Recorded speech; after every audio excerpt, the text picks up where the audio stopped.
अस्सलामुअलैकुम everyone, welcome to my channel, welcome to another vlog. I hope आप सब ठीक होंगे। हम लोग भी अल्हम्दुलिल्लाह ठीक हैं।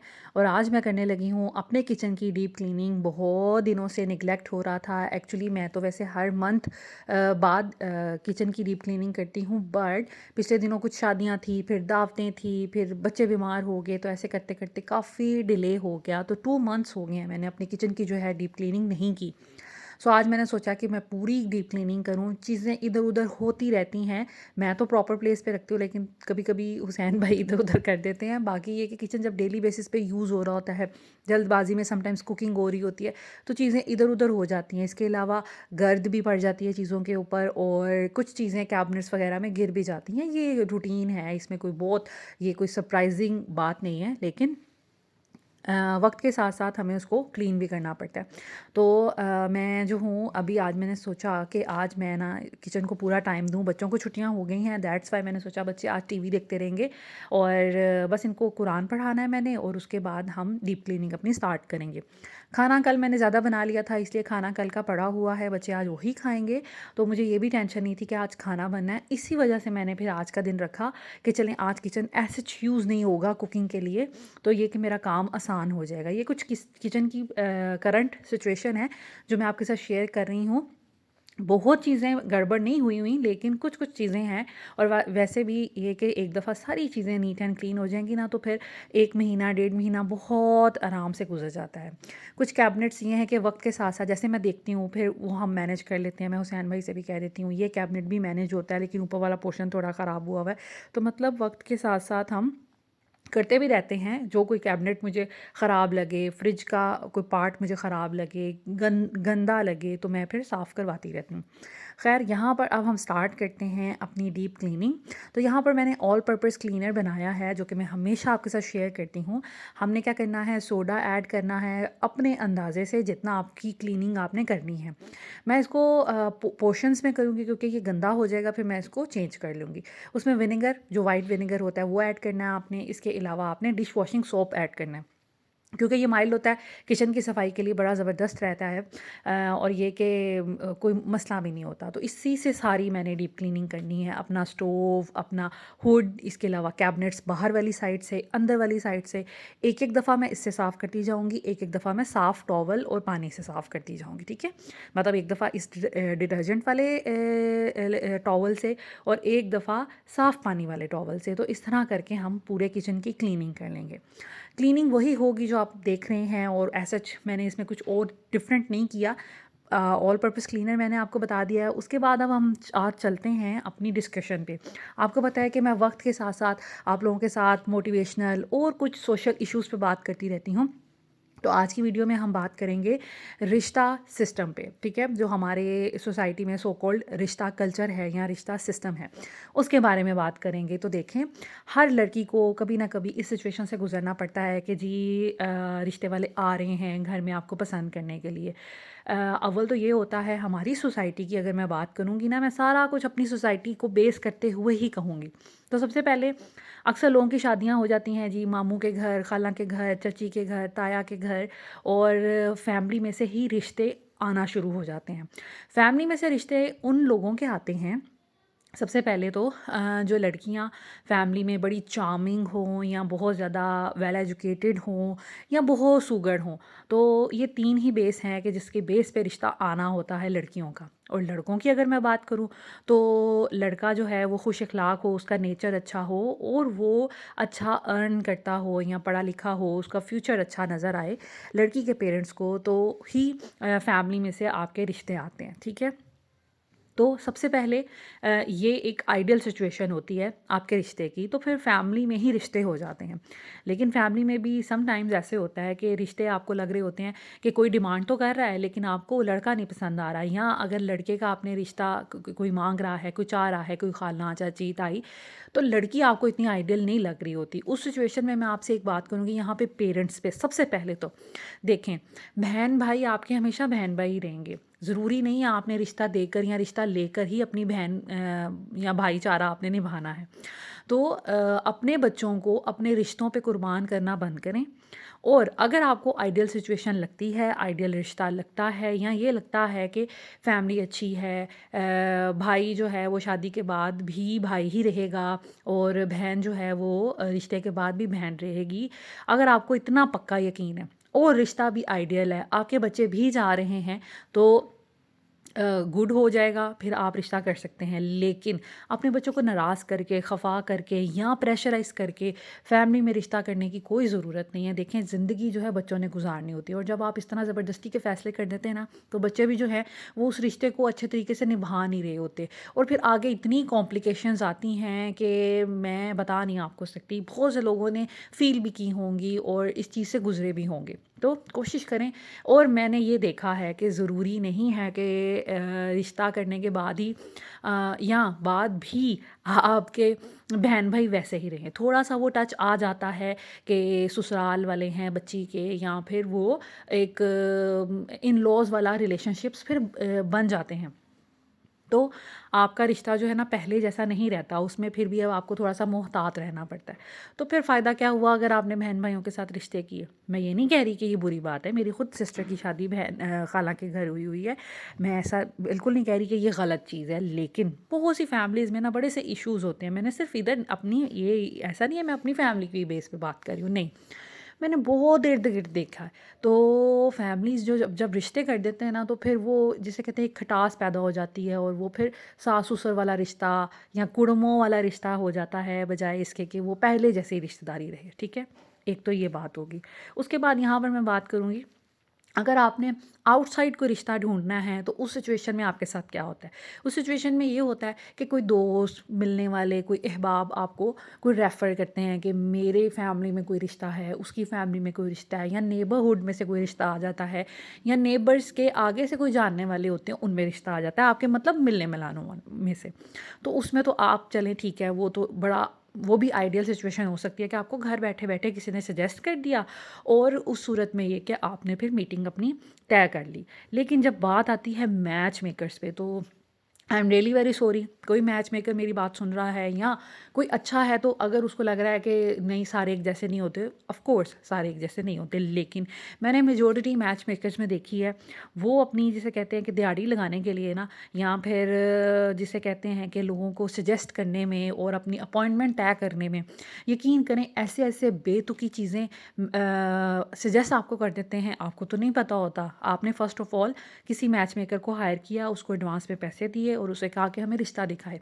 अब हर सिटिंग में बहुत से मैच मेकर्स ऐसे होते हैं कि वो चार्ज करते हैं, जैसे 500 या 1000 रुपीज़ वो ले लेते हैं इस ज़द में कि चलें हमें दे दें, आज हमने टाइम निकाला है और ये वो। हालाँकि एडवांस वग़ैरह पहले से डिसाइडेड होते हैं, या ये तय होता है कि आपको रिश्ता कराने के बाद 25,000 या 50,000 आपको मिलेगा।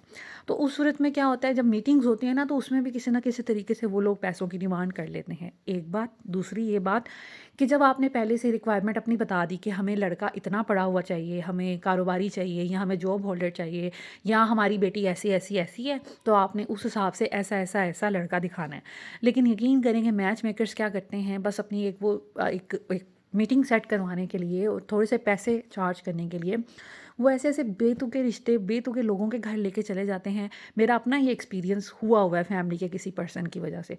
तो उसमें ये होता है कि इतनी कोफ्त होती है, जब आपको बताया है ये तो लड़का या लड़की तो हमारी रिक्वायरमेंट के हिसाब से पूरे ही नहीं उठ रहे, तो फिर आपको क्या ज़रूरत थी हमारा टाइम। देखें, जब आप किसी के घर रिश्ता देखने जाते हैं ना, तो आपने तैयार होना होता है, आपने किसी कन्वेंस में जाना होता है, आपका पेट्रोल लगता है या आपका किराया लगता है, आपका टाइम लगता है। फैमिली का कोई मेंबर अपना कारोबार, अपनी जॉब छोड़ के, टाइम निकाल के आपके साथ जाता है, ठीक है? इसी तरह आगे जिसके घर, अगर बच्ची के घर रिश्ता देखने जाना है, तो उनका भी टाइम लगता है। उन्होंने साफ़-सफ़ाइयाँ करवानी हैं, बच्ची को उन्होंने फ्री करना है, अगर वो पढ़ती है, कहीं कॉलेज जाती है या किसी अकेडमी जाती है। लड़की का बाप कारोबार से छुट्टी लेगा, तो उस सिचुएशन में घर में तैयारियां होती हैं, घर में खाने का इंतज़ाम किया जाता है या चाय का इंतज़ाम किया जाता है। एक टाइम पूरा दिन लग जाता है, और उस सूरत में आप कोई ऐसा रिश्ता दिखा दें जो आपकी रिक्वायरमेंट के हिसाब से ही नहीं है, जो लड़की वालों ने कहा था या जो लड़कों वालों ने कहा था, तो ये बहुत ज़्यादती हो जाती है दोनों घरों के साथ, ठीक है? तो मेरा ख़्याल है कि यहाँ पर रोल ऑफ़ जो मैच मेकर्स होते हैं ना, उनका ये रोल होना चाहिए कि प्लीज़, प्लीज़ अपना भी टाइम ना बर्बाद करें और किसी बेटी वाले का भी टाइम बर्बाद ना करें और किसी बेटे वाले का टाइम भी बर्बाद ना करें। वही रिश्ता दिखाएँ जो उनकी रिक्वायरमेंट के हिसाब से आपको लगता है कि सूट करते हैं, क्योंकि ज़ाहिर बात है आपके भी बच्चे हैं। हर इंसान जब ये सोच लेता है ना कि यार मैंने कुछ सोशल वर्क करना है, मैंने कुछ अल्लाह के लिए भी करना है, अपनी जॉब के साथ आपको ना सेट जिसे कहते हैं कि मुखलिस होना चाहिए। कोई भी जॉब आपकी हो उसके साथ एटलीस्ट मुखलिस रहें और आप आगे भी जिनके साथ डील कर रहे हैं उनके साथ भी मुखलिस होके चलें, ताकि वो आपको दुआएँ दें, ना कि वो पीछे आपकी गालियाँ आपको दे रहे होंगे कि इसने हमारा सारा दिन ज़ाया करवा दिया। तो ये जो मैच मेकर्स होते हैं ना, इनके लिए मैं ये कहूँगी कि प्लीज़ अपनी जॉब के साथ आप सिंसियर रहें और जो रिक्वायरमेंट बताते हैं लड़के वाले या लड़की वाले उसी के हिसाब से आप रिश्ता दिखाया करें, ना कि उनके उसके बिल्कुल ऑपोज़िट। हाँ, 19-20, 18-20 तो चलता है, लेकिन बिल्कुल ही आप रिक्वायरमेंट के ऑपोज़िट दिखा रहे हैं तो ये बात बिल्कुल भी एक्सेप्टेबल नहीं होनी चाहिए।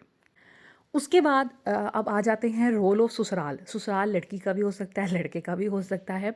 उस कंडीशन में मैं ये सजेस्ट करूँगी कि देखें, अगर फाइनली आप रिश्ता देख रहे हैं अपने बेटे के लिए या बेटी के लिए, तो कोशिश करें कि उनको पहले से ही आप बता दें कि आपने कोई चाय-पानी का इंतज़ाम नहीं करना। हम आएँगे, बच्ची देखेंगे या बच्चा देखेंगे और इन केस अगर हमें पसंद आ जाती है, फिर हम नेक्स्ट मीटिंग करेंगे और फिर हम अच्छे से खाएँ-पिएँगे भी, सब कुछ करेंगे, सारी रसूमात भी करेंगे। लेकिन मेरा ख़्याल है कि सोसाइटी में यही होना चाहिए, सबकी यही अंडरस्टैंडिंग होनी चाहिए कि किसी चीज़ का इंतज़ाम ना किया जाए, सिर्फ़ कोल्ड ड्रिंक या कोई जूस हो जाए या even a glass of water, मेरा ख़्याल है कि ये इनफ़ है। और कोई इंतज़ाम नहीं होना चाहिए। हाँ, घर-बार आप देख लें और आपको अगर अच्छा लगता है, डीलिंग अच्छी लगती है, तो फिर आप डेफ़िनेटली आगे की मीटिंग कोई तय करें, 1-2 मीटिंग्स करें और फिर रिश्ता फ़ाइनल करें, क्योंकि शुरू में आपको फर्स्ट डे में कभी भी नहीं पता चलता, किसी दोस्त का, किसी भी बंदे का आप पहली मीटिंग में अंदाज़ा नहीं लगा सकते। 1-2 मीटिंग्स करें और अगर वैसे भी अगर आप जाते हैं किसी के घर, आपको बच्ची भी पसंद आ गई, उनको आपका बच्चा भी पसंद आ गया, ये मैं उसके बाद का स्टेप आपको कह रही हूँ कि फिर उस सिचुएशन में आप नेक्स्ट मीटिंग रखें और फिर एक-दूसरे के घर थोड़ा आएँ-जाएँ और फिर कोई डिसीज़न लें। एकदम से किसी को एक्सपेक्ट नहीं करना चाहिए कि आज आए हैं और रिश्ता पक्का करके चले जाएँगे, ठीक है? दूसरी ये बात कि खाने-पीने का इंतज़ाम नहीं होना चाहिए और ये बात अंडरस्टूड होनी चाहिए। मेरी रिक्वेस्ट है उन सब लड़के वालों से कि अगर आप किसी के घर लड़की देखने जा रहे हैं, तो प्लीज़ उनको पहले कॉल पे कह दें कि हमने कोई कुछ खाना-पीना नहीं है, आप किसी चीज़ का इंतज़ाम ना कीजिएगा, हम सिर्फ़ पानी का ग्लास पिएँगे एंड दैट इज़ इट। तो मेरा ख़्याल है कि ये सोसाइटी में एक बहुत अच्छा चेंज होगा और इसको प्रमोट करना चाहिए। मेरी जितनी भी फॉलोअर्स हैं, जिनके भी बेटे हैं, वो अगर रिश्ता देखने जाएँगी, तो प्लीज़ मेरी रिक्वेस्ट है आपसे कि किसी पे बर्डन नहीं बनना चाहिए। और क्योंकि सिर्फ़ एक बंदा ही नहीं आ रहा होता रिश्ता देखने, पता नहीं महीने में 5 रिश्ते आ रहे होंगे, 10 रिश्ते आ रहे होंगे देखने के लिए। तो आप सोचें कि 10 के लिए इंतज़ामात चाय का, पानी का या किसी भी चीज़ का करना कुछ लोगों के लिए बहुत मुश्किल हो जाता है। तो ये चीज़ें पहले से डिसाइड होनी चाहिए और आपको एथिकली इन चीज़ों को जिसे कहते हैं इग्नोर करना चाहिए और ख़ास तौर पर उनको कहना चाहिए कि ऐसा कोई सिस्टम मत कीजिएगा। उसके बाद आ जाते हैं हम रोल ऑफ पेरेंट्स। अब पेरेंट्स लड़के वाले के भी हो लाइक लड़के वाले भी हो सकते हैं और लड़की वाले भी हो सकते हैं। तो सबसे पहले मैं यहाँ पे बात कर लेती हूँ लड़के के पेरेंट्स के लिए। तो यहाँ पर हम बात करते हैं कि उनकी रिक्वायरमेंट क्या होनी चाहिए। देखिए हमारी सोसाइटी में ना किसी की भी रिक्वायरमेंट्स जो होती हैं ना वो वेरी कर सकती हैं। किसी को खूबसूरत लड़की चाहिए होगी, किसी को कमाने वाली लड़की चाहिए होगी या जॉब होल्डर चाहिए होगी, या किसी को शो ऑफ करने के लिए बहुत वेल एजुकेटेड और किसी अच्छी पोस्ट पे लड़की चाहिए होगी, ठीक है? तो हर किसी की रिक्वायरमेंट डिफरेंट हो सकती हैं। हम ये नहीं कह सकते कि सब एक जैसा सोचते हैं कि हमारी बहू हमारी नज़रों में आइडियल बहू एक ये है, ऐसा नहीं होता। हर फैमिली का ना गोल या हर फैमिली की रिक्वायरमेंट डिफरेंट होती हैं। उस सूरत में आपको पहले से मैच मेकर को या किसी को भी जो भी रिश्ता करवा रहा है या आप किसी को कह रहे हैं कि हमें कोई लड़की सजेस्ट करें, तो आपने सबसे पहले अपनी प्रायोरिटी जो फर्स्ट आपकी प्रायोरिटी है ना वो उनको बतानी है कि भाई हमें तो खूबसूरत लड़की चाहिए। अब वो चाहे कम पढ़ी लिखी हो, घर छोटा हो, बड़ा हो, फैमिली बड़ी हो, छोटी हो, इससे हमें कोई सरोकार नहीं है। और अगर आपको वेल एजुकेटेड लड़की चाहिए या कोई अच्छी फील्ड में, अच्छी जॉब में लड़की चाहिए, तो फिर आप ये भी अपनी रिक्वायरमेंट उनको बताएँगे। आपकी जो रिक्वायरमेंट होनी चाहिए ना, वो इतनी क्लियर होनी चाहिए कि रिश्ते वाले को या किसी को भी सजेस्ट करने वाले को भी ये पता हो कि आप चाह क्या रहे हैं। ठीक है? मेरा ख़्याल है कि आपको किसी से कोई ढकी-छुपी बात नहीं करनी चाहिए। आपने जहेज़ लेना है, नहीं लेना, ये भी अगले को पता होना चाहिए, ताकि वो उसी तरह के लोग आपको मिलवाए, उसी तरह की सोच के या उसी तरह के बैकग्राउंड के लोग आपको मिलवाएँ, ना कि वो कोई ऐसे बंदे के साथ आपकी मीटिंग करवा दे कि जो आपके कैलिबर पे सूट ही ना करे। तो फिर टाइम वेस्ट आपका भी, उनका भी और मैच मेकर का भी। तो मेरा ख़्याल है कि जो आप चाह रहे हैं ना, वो ज़रूर पता होना चाहिए। और आप अपने हिसाब से, अपनी फैमिली के हिसाब से, अपने बेटे के हिसाब से ही मेरा ख़्याल है कि आपकी भी अप्रोच होनी चाहिए या आपकी भी जिसे कहते हैं डिमांड होनी चाहिए। लड़का आपका कुछ करता नहीं है, लड़की आपको वेल एजुकेटेड या कोई अच्छी जॉब वाली या आपको बहुत शानदार लोग या बहुत अमीर-कबीर लोग चाहिए।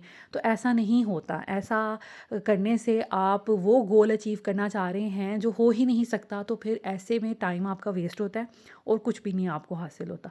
तो कोशिश करें कि रियलिटी बेस पे बात करें, रियलिटी पे बात करें और जो आपके पास है ना, लाइक जितना आपके पास है आपको डिमांड भी उतनी ही करनी चाहिए। उससे अगर आप 10 गुना ज़्यादा डिमांड करेंगे तो वो कभी भी चीज़ पूरी नहीं हो पाती और इस तरह बच्चों की उम्रें गुज़र जाती हैं और फिर आपको कॉम्प्रोमाइज़ेज़ करना पड़ते हैं। तो बेहतर ये है कि जब आपके बच्चे की उम्र अच्छी है, उसकी अच्छी जॉब है या अच्छी पर्सनैलिटी है या फिर अच्छा उसका कारोबार है, तो आप टाइमली उसकी शादी कर लें। अचीवेबल गोल्स रखें, ना कि ऐसे गोल्स रखें जो अचीव ही नहीं किए जा सकते, तो फिर आपका भी टाइम वेस्ट, बच्चे का भी टाइम वेस्ट। बच्चे जो हैं नफसियाती हो जाते हैं, वो उनको अपने पेरेंट्स पे ग्रज होना शुरू हो जाता है कि ये हर रिश्ते को रिजेक्ट कर रहे हैं, क्योंकि बच्चों को तो नहीं पता होता सारी बातें। तो आपको आपके क्लैशेस होना शुरू हो जाते हैं बच्चों पे। तो कोशिश ये करें कि क्लैशेस से बचने के लिए टाइमली बच्चों की शादी कर दें और अचीवेबल गोल्स रखें। इंशाल्लाह ताला मैं बाकी और भी इस टॉपिक पे वीडियो बनाऊंगी कि लाइक रिश्ता अगर देखने आप जा रहे हैं लड़के का और लड़की का, तो क्या क्या आपको सोचना चाहिए, एक आइडियल बहू कैसी लानी है, एक आइडियल दामाद कैसा होना चाहिए, उस पर भी इंशाल्लाह ताला वीडियो बनाऊंगी। खैर, अब आ जाते हैं लड़की के पेरेंट्स पे। तो लड़की के पेरेंट्स को भी ये चाहिए कि वो भी अचीवेबल गोल्स रखें। आप ये मत सोचें कि हाँ जी, हमारी रिक्वायरमेंट ये है कि लड़का कमाता खाता हो और उसके पास गाड़ी भी हो और उसकी एज भी कम हो। जो लड़का एज जिसकी कम होगी, ऑफ कोर्स वो कम कमाता होगा, उसके पास अपनी गाड़ी भी नहीं होगी, वो अपने पेरेंट्स पे डिपेंडेंट होगा। तो आप ये कैसे सोच सकते हैं कि छोटी उम्र के लड़के में इतनी सारी क्वालिटीज़ हों? ठीक है, एक बात। दूसरी ये बात, कुछ लोगों की रिक्वायरमेंट होती है अभी फैमिली बड़ी ना हो और बस या पेरेंट्स ना हो। अल्लाह माफ़ करे, हमें अच्छा के लिए उम्मीद रखनी चाहिए, अच्छा ही सोचना चाहिए, अच्छा ही गुमान करना चाहिए और फैमिली छोटी बड़ी होने से कुछ नहीं होता, यकीन करें कुछ नहीं होता। लोग अच्छे होने चाहिए, फैमिली छोटी बड़ी होने से कुछ भी नहीं होता। ये बात की बातें होती हैं बहुत, ये इर्रेलेवेंट बात है। आपकी जो रेलेवेंट बात ये है कि लड़का अच्छा हो, इंडिपेंडेंट हो, वो अपने पेरेंट्स से ना पैसे मांगता हो बल्कि उनको देता हो। जब हमारे रिश्ते किए थे मेरे अम्मी अब्बू ने, तो उनकी यही कोशिश थी कि मेरे अब्बू ये कहते थे कि मैं चाहता हूँ कि कोई छोटा सा लड़का ना हो, कोई ऐसा लड़का हो कि जो अपने पेरेंट्स से पैसे ना मांगे बल्कि वो अपने पेरेंट्स को पैसे देता हो और उम्र रेलेवेंट नहीं है, बस इंडिपेंडेंट हो, मुझे ये चाहिए। मेरे अब्बू ये कहते थे। खूबसूरती, उम्र, उनका घर कैसा है या अभी वो फाइनेंशियली उनकी सिचुएशन, हाँ लड़की वाले तो ये देखते हैं फाइनेंशियली सिचुएशन कैसी है लड़के की, लेकिन बहुत ज़्यादा रिक्वायरमेंट्स नहीं थी मेरे पेरेंट्स की और हमारी छोटी उम्रों में शादी होगी और बड़ी अच्छी अल्हम्दुलिल्लाह शादी होगी, क्योंकि इतने ज़्यादा ख्वाब ही नहीं बनाए थे ना हमें इतने ख्वाब देखने सिखाए थे पेरेंट्स ने कि भई कोई शहज़ादा आएगा और दिस एंड दैट। नहीं, रियलिटी पे हमारे पेरेंट्स ने हमारा ब्रॉट अप किया और हमने भी फिर लाइफ पार्टनर जब हमें मिले तो हमें कोई ये नहीं हुआ कि लो भई हमारी तो ये रिक्वायरमेंट है और हम रिजेक्ट करते जा रहे हैं लड़कों को, ऐसा कुछ भी नहीं हुआ। तो लड़कियों को भी चाहिए, लड़कियों के पेरेंट्स को भी चाहिए कि मेरा ख़्याल है प्रायोरिटी यही होनी चाहिए कि लड़का वेल एस्टेब्लिश्ड हो, अच्छी जॉब करता हो और बाइक उसके पास हो या बहुत हद तक हो तो फिर गाड़ी हो अपनी, और वो अपने पेरेंट्स पे डिपेंडेंट ना हो। मेरा ख़्याल है कि ये प्रायोरिटी होनी चाहिए। अब वो लड़का चाहे कम पढ़ा लिखा हो लेकिन अच्छा बिज़नेस करता हो तो भी चलेगा, और पढ़ा लिखा हो, जॉब करता हो तो वो भी चलेगा। तो इंशाल्लाह ताला जो पढ़े लिखे लोग होते हैं, वो मेरे अब्बू कहते होते हैं कि जो पढ़ा लिखा इंसान हो या जिसके पास हुनर हो, वो कभी भी गिरता नहीं है, वो कभी भी टूटता नहीं है, वो कुछ ना कुछ करके अपना घर चला लेता है। तो इस तरह की सोच होनी चाहिए। उसके बाद आ जाते हैं अब गर्ल्स के पेरेंट्स की तरफ, कि गर्ल्स के पेरेंट्स की क्या रिक्वायरमेंट होनी चाहिए या गर्ल्स की क्या अंडरस्टैंडिंग होनी चाहिए। तो देखें, मैं हमेशा रियलिटी पे बात करती हूँ और मैं हमेशा आपको ऐसी चीज़ों पे मोटिवेट करती हूँ कि जो मुझे लगता है कि प्रैक्टिकल है। देखें, हम लड़कियां जो है ना, जब थोड़ी टीन एज में जाती हैं या थोड़ी बड़ी होती हैं, कॉलेज में दोस्तों से, हमसायों से, या घर में कोई बातें ऐसी हो रही हों, उनसे हम अपना माइंड बना लेती हैं। और उससे हमें समटाइम्स ऐसा हो सकता है कि हम अपना गलत की तरफ माइंड बना लें। जैसे कोई शहज़ादा होना चाहिए, ये 6 फुट कद होना चाहिए, ये उसकी रंगत होनी चाहिए, खूबसूरत होना चाहिए, और साथ ही साथ उसकी उम्र भी 25-26 साल होनी चाहिए, और उसके पास गाड़ी हो, और वो पर्सनालिटी उसकी अच्छी हो, बात भी अच्छे से करे, क्वालिफाइड भी हो, और साथ साथ वो अच्छी जॉब या अच्छा बिजनेस भी करता हो।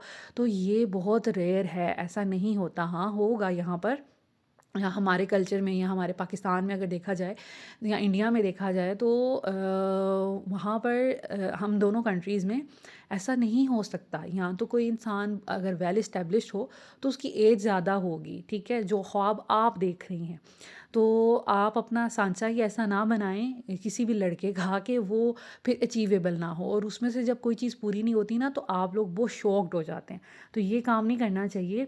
प्रैक्टिकल ख्वाब बनाने चाहिए, और ऐसे जो एग्जिस्ट करते हो दुनिया में। ख्वाबों का शहज़ादा बहुत कम लोगों को मिलता है। और सबसे बड़ी बात ये है कि आप एक खूबसूरत इंसान हासिल कर भी लें, कर भी लें, लेकिन क्या गारंटी है कि उसका नेचर अच्छा हो। हर इंसान में कुछ ना कुछ कमी होती है, और ज़रूरी नहीं है आपको 100% जो आपने कैलिबर कोई बनाया हुआ है, कोई रिक्वायरमेंट बनाई हुई है, उस पे आपको 100% वैसा मैच मिल जाए।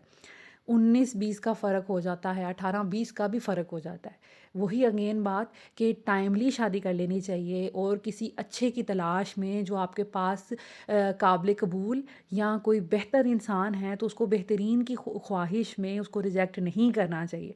क्योंकि जब वक्त गुजर जाता है, लड़कियों की उम्रें गुजर जाती हैं, तो वो फिर आप लोग ऐसे ऐसे कंप्रोमाइज़ करना शुरू हो जाते हैं कि फिर आप आहिस्ता आहिस्ता जो आपने एक सांचा बनाया होता है ना, या एक आइडियल बनाया होता है, आप फिर उसमें से चीज़ें जो है माइनस करते करते बिल्कुल ही आप कम पे भी राज़ी हो जाते हैं। तो बेहतर ये है कि जब आपकी अच्छी एज है, जब आपकी अच्छी पर्सनैलिटी है, आपकी शादी को टाइम नहीं हुआ ज़्यादा, आप उसी वक्त में अपने आप को कोई डिसीजन ले लें, पेरेंट्स भी, बच्चियाँ भी, बच्चे भी, ताकि बाद में जब डिले हो जाता है ना, तो फिर आपको बहुत ज़्यादा पहले आप एक कंप्रोमाइज़ नहीं कर रहे होते किसी एक चीज़ पे या किसी एक खूबी पे, और बाद में ये होता है कि आप बहुत सी चीज़ों पे कंप्रोमाइज़ करके कोई ऐसा रिश्ता कर बैठते हैं कि जो बिल्कुल ही ना आपकी पसंद के ऑपोजिट होता है।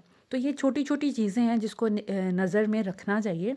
और हाँ, यहाँ पे कुछ लोग कहते हैं कि जी ये चीज़ अच्छी नहीं है कि आ रहे हैं हम ट्रे में चीज़ें रख रहे हैं, और लोग हमें रिजेक्ट करते जा रहे हैं। तो देखें, ये हमारी सोसाइटी का अलमिया है, और हमारी सोसाइटी में रिश्ते ऐसे ही होते हैं। हम ओवर द नाइट इस चीज़ को चेंज नहीं कर सकते। तो हम कोशिश ये कर सकते हैं कि अपने आप को हम तैयार ऐसे करें कि हम उस चीज़ से बच जाएं, रिजेक्शन से। एक बात, दूसरी ये बात, इसको मैं आगे कंटिन्यू करूँगी। दूसरी ये बात कि जो पेरेंट्स हैं ना, मेरा ख़्याल है कि उनको अपनी बच्ची को इस तरह पेश करने से पहले लड़के को देख लेना चाहिए, उनकी फैमिली को देख लेना चाहिए। अगर उधर बैठे बैठे इनको कुछ लग रहा है कि सेटिंग हो सकती है, कोई बात हो सकती है, तो फिर अपनी बच्ची को आप सामने लेके आएँ। अगर नहीं, तो आप वहीं से उनको कह दें, मना कर दें कि भई हमें पसंद नहीं आ रहा, या हमें लगता है कि नहीं, हमारी बात नहीं बन पाएगी। इतनी करेज होनी चाहिए टू द पॉइंट। वो कोई आपके रिश्तेदार नहीं, अगर आप उनको उठा भी देंगे अपने घर से तो क्या फ़र्क पड़ता है। तो अगर आपको समझ आती है तो करें, नहीं समझ आती तो बेशक अपनी बच्ची को ना करें। या औरतों औरतों का मामला होना चाहिए, औरतें आएँ एक कमरे में, आप बच्ची को देखें, 2 मिनट बात करें, एंड दैट इज़ इट। आपको किसी मर्द के सामने, किसी बंदे के सामने पेश करने की कोई ज़रूरत नहीं है। मेरा ख्याल है ऐसा होना चाहिए। और दूसरा, मुझे ये लगता है कि लड़के को भी साथ आना चाहिए, ताकि पेरेंट्स जो हैं वो एक ही मीटिंग में टाइम बच जाए ना, कि आप अब दूसरों के घर जा रहे हैं, एक तो आपके घर आ रहे हैं लोग, चले ठीक है, वो टाइम वेस्ट हुआ, उसके बाद आप किसी के घर जा रहे हो, फिर लड़का पसंद ही नहीं आया। तो मेरा ख्याल है पाकिस्तानी अवाम को थोड़ा सा माइंड अपना खोलना चाहिए, और थोड़ा सा आपको मॉडर्न होना चाहिए। मॉडर्न इन द सेंस के आप लड़के को अपने घर में बुला लें, कोई फ़र्क नहीं पड़ता। हाँ, लड़की को तब तक कमरे में ना लेके आएँ जब तक आपको बात समझ नहीं आती। अगर आपको लड़का पसंद आ गया, उसके पेरेंट्स पसंद आ गए, उनकी बातें पसंद आ गई, उस केस में फिर आप लड़की को लेके आ सकते हैं, या फिर भी लड़की को ना लेके आएँ, आप जाएँ और लड़के की अम्मी जो है वो बच्ची को देखे, पसंद आ गई तो बस आप लोग फिर उस सूरत में फिर आप अपनी बेटी को बाहर लेके आ सकते हैं, अदरवाइज़ कोई ज़रूरत नहीं है। तो ये थोड़ा-सा ना मामलात इस तरह तय करने चाहिए, साइड पे होके आप डिस्कस कर सकते हैं कि हाँ, कुछ समझ आ रहा है, नहीं समझ आ रहा अपने पार्टनर से, लाइक अपने लड़की के जो अम्मी-अब्बू होते हैं वो मेन थोड़ा-सा उनसे टाइम माँगे कि हमें 5-10 मिनट सेपरेटली दें, हम बात करते हैं और फिर देखते हैं। तो इस तरह करके कुछ मीटिंग्स होनी चाहिए, इनको थोड़ा-सा अगर हम मॉडिफ़ाई कर दें ना, तो बहुत सी आसानियाँ हो सकती हैं।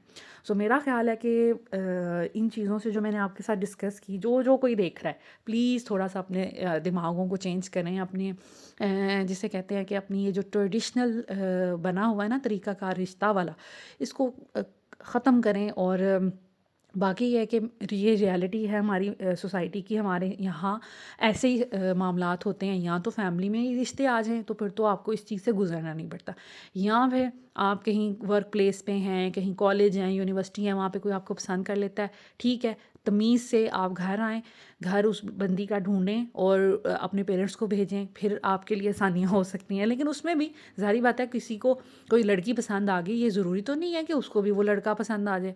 तो हमारी सोसाइटी में ना इस चीज़ को भी बहुत बुरा समझा जाता है, कॉलेज से या एकेडमी से या किसी जगह से रिश्ता आ जाए तो पेरेंट्स ही बच्ची को बुरा भला कह रहे होते हैं कि भाई तुमने ऐसा वहाँ पे क्या किया कि तुम्हारा वहाँ से रिश्ता आ गया। इन चीज़ों से निकलना चाहिए, भाई लड़की है, उसको अगर किसी ने देख लिया है, किसी वर्क प्लेस पे, किसी कॉलेज पे, किसी यूनिवर्सिटी में, अगर कोई तमीज़ से रिश्ता लेके घर आ गया है तो इसमें कोई बुरी बात नहीं होती। तो बहुत सी चीज़ें हैं, हम एक एक निज़ाम को बुरा कह देते हैं कि रिश्ता कल्चर नहीं अच्छा, रिश्ता सिस्टम नहीं अच्छा, लेकिन यकीन करें कि हम इससे छुटकारा हासिल नहीं कर सकते। हमारी सोसाइटी का यही तरीक़ाकार है, हम इससे बाहर नहीं निकल सकते, हम इसको माइनस नहीं कर सकते, हाँ, इसको मॉडिफ़ाई कर सकते हैं। और दूसरी ये बात है कि इसी तरह लड़की के पेरेंट्स को भी ये सोचना चाहिए, कहीं से अगर बच्ची का रिश्ता आ गया है आउट ऑफ द वे, किसी फ्रेंड ने मांग लिया अपने भाई के लिए या अपने किसी कज़न के लिए, तो इन चीज़ों से निकलें। भाई ये क्या बात हुई, लड़की वहाँ गई थी तो उसका वहाँ से रिश्ता आ गया। वो अभी भी ऐसे लोग एग्जिस्ट करते हैं, मुझे आई डू नो कि अभी भी लोग ऐसे एग्जिस्ट करते हैं जो इन छोटी छोटी चीज़ों पे भी खफा हो जाते हैं। So this is all about today's video. इंशाल्लाह ताला मुझे कमेंट्स में ज़रूर अपनी राय बताइएगा इस टॉपिक से रिलेटेड। और अगर फ़र्दर आप चाहते हैं कि मैं इस टॉपिक से रिलेटेड कुछ और वीडियोस बनाऊं, जैसे क्या क्या रिक्वायरमेंट होनी चाहिए लड़की वालों की किसी लड़के के लिए, और क्या क्या रिक्वायरमेंट होनी चाहिए लड़के वालों की किसी लड़की के लिए, तो एक एक एक जो मैं कहती हूँ आइडियल सिचुएशन में, तो मैं उस पर भी वीडियो बनाऊँगी।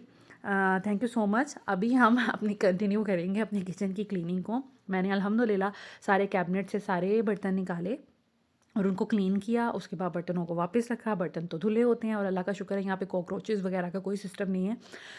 होते हैं लेकिन मैं मार देती हूँ वक्त के साथ साथ ही, स्प्रेज वगैरह मैं करती रहती हूँ, तो जिसकी वजह से जान छुटी रहती है। और ऊपर वाले कैबिनेट जो हैं मेरे क्लीन आलमोस्ट हो गए थे। नीचे वाले जो कैबिनेट्स हैं उनको आज मैंने नहीं छेड़ा, उनको मैं इंशाल्लाह ताला कल की वीडियो में आपके साथ शेयर करूँगी, क्योंकि मैंने थकना नहीं था। काम तो मैंने करना है लेकिन अब मैंने बच्चों को भी देखना है, बच्चों के साथ भी टाइम स्पेंड करना है, ख़ुद भी रेस्ट करना है। दैट्स वाई मैं अगर कंटिन्यूसली ये काम करती रहूँगी ना तो मैं फिर बहुत ज़्यादा थक जाऊँगी और बच्चे भी फिर इग्नोर होंगे। तो ऊपर की मैंने सफाई कर ली थी, बाहर वाले कैबिनेट्स मैंने हुसैन भाई से फिर कहा कि आप क्लीन कर लें, और बाकी अंदर से मैंने सारी क्लीनिंग कर ली थी। पेंट्री को मैंने देख लिया था, कुछ जार्स हैं उनमें चीज़ें फ़िल करनी हैं, ग्रोसरी लेके आऊँगी उसमें भी चीज़ें फ़िल करूँगी, आपके साथ शेयर करूँगी। तो अभी जो है मेरे बाकी सारे कॉर्नर्स हो गए थे। ऊपर मैंने किचन हुड भी साफ़ कर ली थी और साथ साथ मैंने चूल्हा भी अच्छे से साफ़ कर लिया था। चूल्हे के लिए जो मैंने यूज़ किया था एक चीज़ आपने देखी होगी, वो बेसिकली मैंने एक डॉलर शॉप से ली थी। मुझे नहीं पता उसका नाम क्या है क्योंकि उस पर जापानीज़ या चाइनीज़ लिखी हुई है, कुछ भी नहीं पता चलता वो क्या है। तो मुझे वैसे एक बड़ी फ़नी सी बात है, मुझे ऐसे लगता है कि वो रेत है। यकीन करें उसका टेक्सचर ही ना ऐसे है कि जैसे रेत नहीं होती, सैंड, वो है। और जैसे पुराने ज़माने में हमारी अम्मियाँ बर्तन मांजा करती थी रेत से बाहर से लाकर, यकीन करें मुझे ऐसे लगता है कि मैं रेत ही कर रही हूँ चूल्हे पे। मैंने उसी से साफ़ किया और इतना अच्छा हो गया, चमकने लग गया। तो हो सकता है वो वाक़ई रेत हो। कभी ट्राई कीजिएगा अपना चूल्हा रेत से साफ़ करने से कि क्या उसका रिज़ल्ट निकलता है। क्योंकि अब तो ख़ैर हम लोग ये चीज़ें यूज़ नहीं करते, लेकिन मुझे ऐसा लगता है वो डिब्बे में पैक बस रेत है। एनीवेज़ मैं उसका लिंक नहीं आपको सेंड कर सकती क्योंकि मैंने ऐसे चलते-चलते किसी डॉलर शॉप से वो ले लिया था। बाकी किचन की कल परसों हुसैन भाई ने बड़ी प्यारी ये टूटी साफ़ की थी, ये भी काफ़ी हद तक अच्छी हो गई थी। तो ख़ैर आज मुझे बस पीछे से वॉल साफ़ करनी थी, सिंक तो रूटीन में होता ही रहता है, वो अच्छे से साफ़ कर दिया। ओवरऑल सारा मैंने किचन जो है ना नीट एंड क्लीन कर दिया था। ये कुछ ऑर्गेनाइज़र्स थे जिनमें मैं अपने ब्रशेज़ रखती हूँ और इसके अलावा लिक्विड फॉर्म में सोप होता है, हैंड वॉश मैंने रखा होता है। किचन में मैंने एक टॉवल भी रखा होता है क्योंकि बार-बार मैं हाथ साफ़ करती हूँ, फिर इधर ही टॉवल होता है ना, आसानी हो जाती है हाथ ड्राई करने के लिए।